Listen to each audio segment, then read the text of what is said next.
So we are starting the second day of Smart Travel, and immediately I'm going to introduce our first speaker in this morning.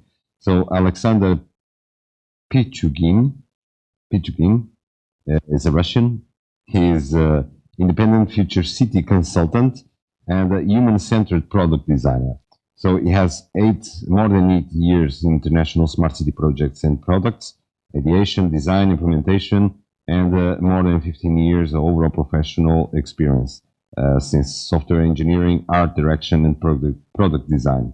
So he was co-founder of an international brand communication agency with clients from 12 countries all over the globe, ranging from sole entrepreneur startups, MVPs to mid-sized companies and governmental entities. So he's a visionary, futurist, he speaks, and he's a thinker, which is amazing. We welcome you, and also entrepreneur. Alexander, the stage is yours. Great. Hi, everyone. Is it working? Yeah. Okay, great. So first of all, I'm honored to be here. Peter, thank you for calling and for letting me in. So, okay. So today I want to speak about the trends and the future of cities and citizens, and speculate a bit about the future. So, first of all, let's begin. Oh, where is it working? Yeah, it's too much working. So, first of all, we are all inhabitants of the cities. We all live in cities or urban areas. And on the screen, you can see the current urbanization ratio of Portugal. And United Nations, predicts that until 2050, the 68% of the global population will be living in the cities or urban areas. And not to forget that that number includes underdeveloped countries and non-developed countries. And funny enough, that number is currently close enough to the current urbanization of Portugal. But there are already countries and city countries that surpassed 90% of urbanization and even having 100% of urbanization. So there are a few examples, like Hong Kong, obviously, Singapore. They are city countries, obviously 100% of people living in the city. But there are proper countries, not small enough, like Kuwait, it's 100% urbanization. And also, there are European countries that surpass 90%. For example, Belgium is 98.1% of people living in the cities or urban areas. And to compare, that's a very important image for you to see, to understand how dense the population is. Most of the viewers will be from Portugal. I reference Portugal. And you know that the most densely populated areas are Lisbon and Porto and Braga. But as you see, the total population of Portugal is less than total population of Belgium, and Belgium is 3 times smaller. And the half population of Portugal is living in Singapore, which is tiny, which is super tiny, which is less than Lisbon metropolitan area, 4 or 5 times smaller than Lisbon metropolitan area. And in Lisbon metropolitan area, there are 2.8 millions, and in Singapore, 5.4. So if you think that Lisbon is crowded, overpopulated, and because of this have transportation and other problems, that's not true, because Singapore is much more densely populated. And with that introduction, I give you a moment to appreciate that information.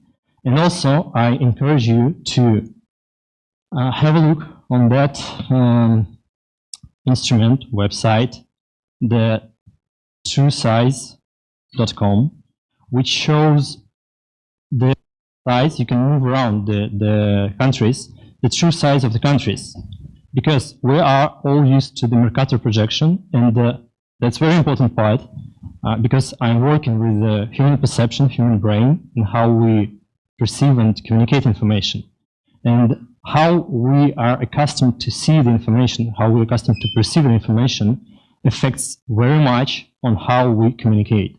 And turns out that Greenland is not so big if we demise the Mercator projection, and that Brazil, as we all know, is on the top 3 biggest or 4 biggest countries, is larger than US and Mexico combined. So I encourage you to play around with that thing. So let's move on. Now I want to play a little game with you. I will show you 3 slides with a lot of pictures, and I hope anyone from the audience will answer what are on those pictures. So the first one, second one, and the third one. So please, anyone, what do you think? What is pictured there? Vitor? You have a mic. Cities, but future cities. Thing is, those images are generated by the neural networks, artificial intelligence, all the things, very technological, fancy stuff. And those images are generated by the queries future cities, future city street. And when I discovered that future city street gives us the image like that, or like that, I tried to push the neural network to show people in the cities, because like cities, not buildings, cities are people. So I put the query lively future city or crowded future city. So it turns out this is a crowded city, and this is a crowded city. And that is a very important point, because the neural networks are simplified, but they are representative image of how our brain also processes the information.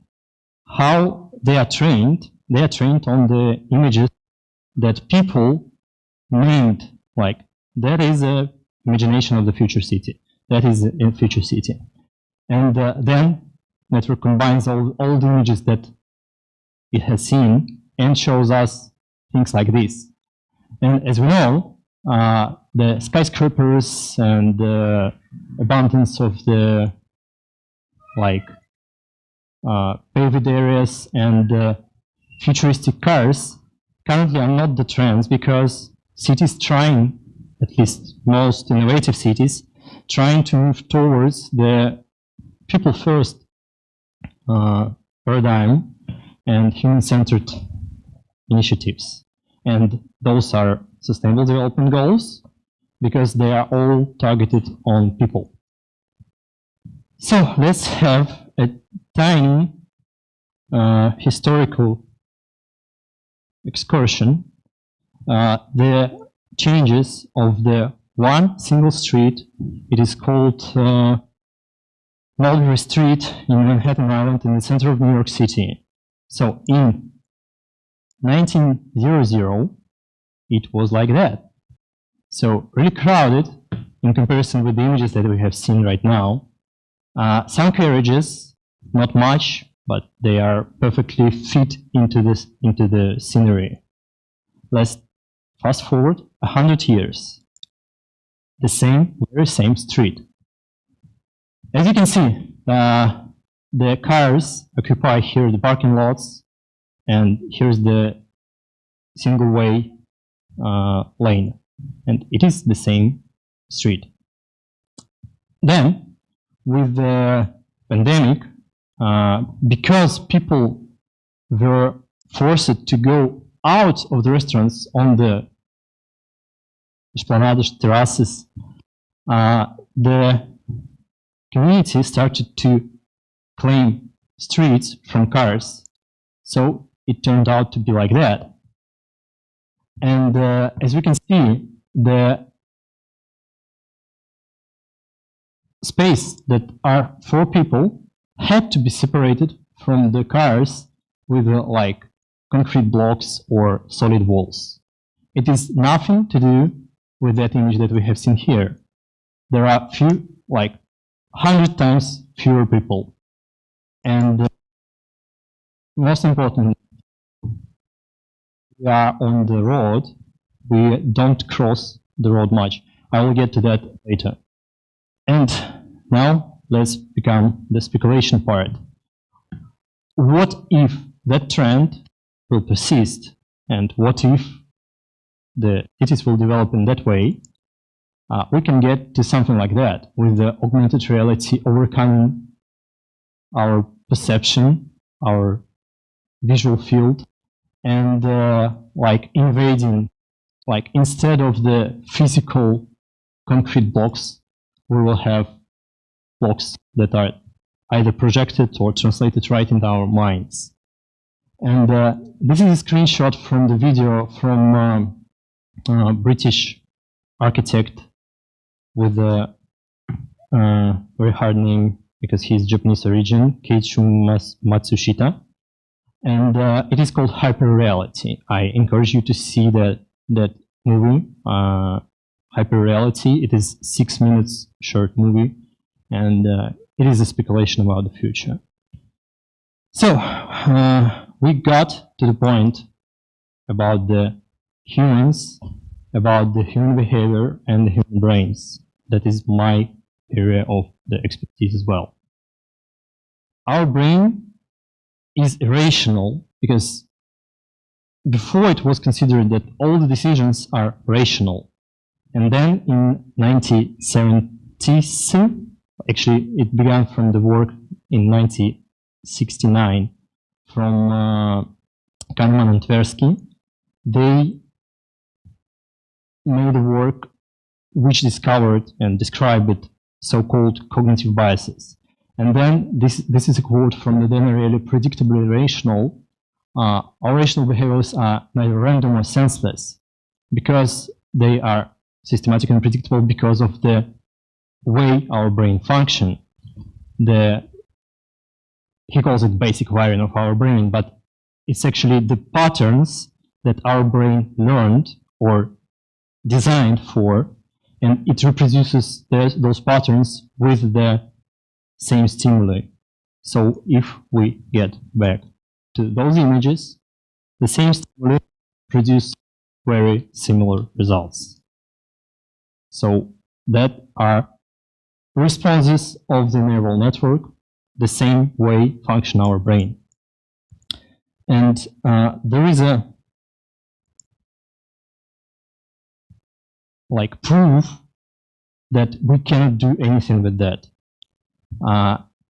You might know that optical illusion. In fact, the color of the checker box here and here is the same, the background color.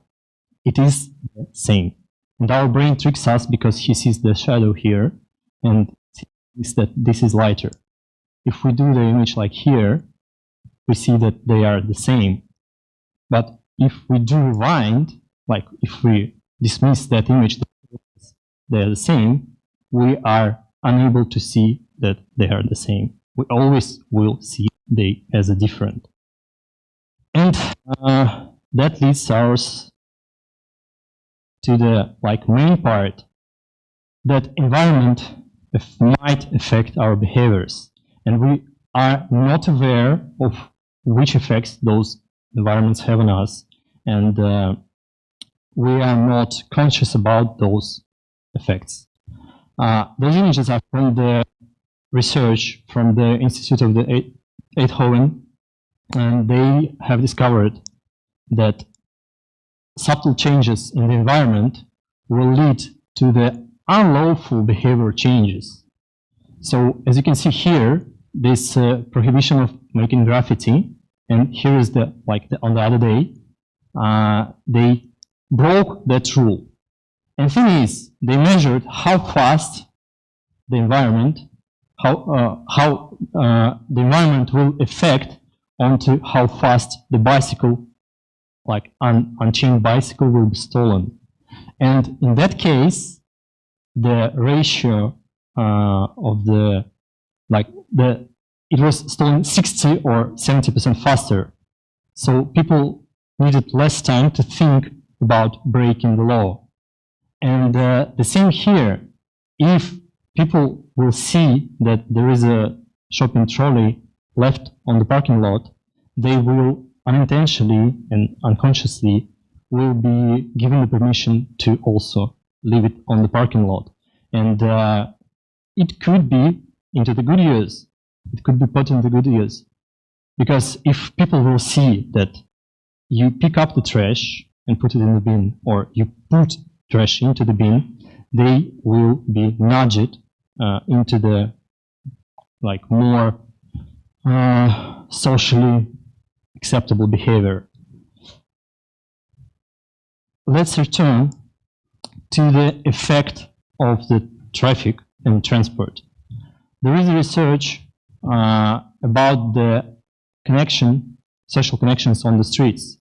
Remember the image with from 1900 when a lot of people have been on the street, and with introduction to of the cars, the streets become less and less socially connected and less populated. And that totally have to do with our brain, with our perception, because we grow up with the sense of unsafety from the cars. As a small kids, we always, before crossing the road, we have to look right, look left, or in the British countries, the opposite, to see if there is no car, because car is the danger. And here is the danger all over the street, which leads us to the separation and emptiness of the streets.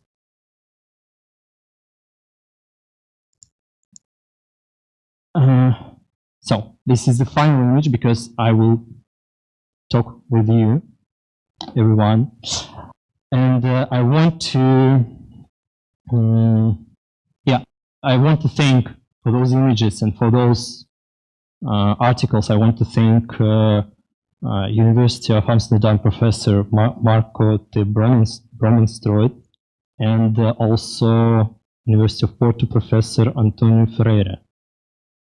Though they gave the food for thoughts with those images and with the article about the innovations. What happens with the technology, with the obsession of technology? People tend to trust numbers, people tend to trust technology blindly, and that leads to the changes that we have seen here. The machines are dominating the streets because people are relying too much on the car-powered transportation.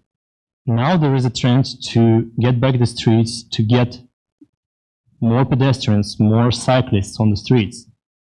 And in many cases, the mental models that we are accustomed to are trying to take those ideas down, because the numbers will show us that number of machines will grow, number of cars will grow. It is kind of inevitable, and it is kind of give us permission to build more roads. And that leads to the separation and segregation. And the same thing might happen with the metaverses. Here we have seen the consequences of the pandemics. Returning to the topic of my speech, I will get it back. We have seen the consequences of the pandemics. By the way, here is the also neural network generated image. And virtual realities and metaverses will allow to technology be even more impactful on people. Now people sharing on the social networks texts and images and maybe videos that are polarizing discussions, polarizing people, and sometimes leading to the very serious, let's say, battles and the confrontations. But in the metaverses, if we are not self-conscious, if we are not using the knowledge of the people behavior, the specificity of the human's brain for the good, we might face the same consequences with the obsession of technology that we are facing now with the cars. And I don't want to be alertive or like a bad prophet, and because when you look the chart, you will see that it is dystopian, and we need to consider all the possibilities of the futures. We need to consider how the society will develop and how we can make changes that will be human-centered, that will be people first, what our other speakers already have been speaking yesterday about the approaches. Of course, the Sustainable Development Goals are kind of blueprint that allows us to move in the right direction. But there is no vision beyond that, because Sustainable Development Goals were built on top of the Millennium Goals. None of them were met. The UN just created new goals for the next 15 years. And I want to encourage everyone to apply cognitive sciences to the better human-centric cities. And that is my, let's say, mission, to create the better living environment that will be enjoyable, either would be it at urban space or spaceship, because in some time we will be traveling in space and we will face new problems there. But with understanding of our perception, our comfort zones, and our functions, we can create the great, livable, and human-centered environment. Thank you very much. I hope you enjoy it. Thank you, Alexander. We are few, but good audience, I believe. One question before you leave the stage is like, Yes. Do you think we are going to have this neural will be the future to organize the future cities or the future neighborhoods? It might help. There are a lot of works already, and one of my projects also including the machine learning things that helps in the development, because when architects with like one person decides about the future of the neighborhood, it is not so much efficient as the neural network could be. But the important question is to train the network in the way that it will not be biased, because there are a lot of examples. For example, in the hiring industry, there was a case of Amazon when their hiring neural network were demising women because of the statistics of the previous hires. Mm-hmm. So the network was already biased, as our society already biased. And that also very important to understand, because neural networks are models of the, let's say, consciousness or mind, because our mind function on the kind of similar rules. And behavioral sciences or cognitive sciences, they allow to create better and more equitable and more, let's say, socially good neural networks as well. Okay, thank you, Alexander. Thank you so much.